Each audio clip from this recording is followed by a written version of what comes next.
नौ मुंतखब वज़ीर-ए-आज़म आज़ाद कश्मीर फैसल मुमताज़ राठौर ने ओहदे का हलफ उठा लिया। स्पीकर कानून साज असम्बली लतीफ़ अकबर ने हलफ लिया। Chairman Peoples Party Bilawal Bhutto ने तकरीब हलफ बरदारी में शिरकत की। नौ मुंतखब वज़ीर-ए-आज़म आज़ाद कश्मीर फैसल मुमताज़ राठौर ने अपने ओहदे का हलफ उठा लिया। स्पीकर कानून साज असम्बली लतीफ़ अकबर ने हलफ लिया। Chairman Peoples Party Bilawal Bhutto ने इस तकरीब में शिरकत की। नौ मुंतखब वज़ीर-ए-आज़म आज़ाद कश्मीर फैसल मुमताज़ राठौर ने ओहदे का हलफ उठा लिया। स्पीकर कानून साज असम्बली लतीफ़ अकबर ने हलफ लिया। Chairman Peoples Party Bilawal Bhutto ने तकरीब हलफ बरदारी में शिरकत की। नौ मुंतखब वज़ीर-ए-आज़म आज़ाद कश्मीर फैसल मुमताज़ राठौर ने अपने ओहदे का हलफ उठा लिया।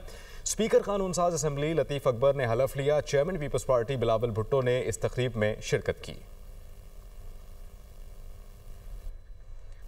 नौ मुंतखब वज़ीर-ए-आज़म आज़ाद कश्मीर फैसल मुमताज़ राठौर ने ओहदे का हलफ उठा लिया। स्पीकर कानून साज असम्बली लतीफ़ अकबर ने हलफ लिया। Chairman Peoples Party Bilawal Bhutto ने तकरीब हलफ बरदारी में शिरकत की। नौ मुंतखब वज़ीर-ए-आज़म आज़ाद कश्मीर फैसल मुमताज़ राठौर ने अपने ओहदे का हलफ उठा लिया। स्पीकर कानून साज असम्बली लतीफ़ अकबर ने हलफ लिया। Chairman Peoples Party Bilawal Bhutto ने इस तकरीब में शिरकत की।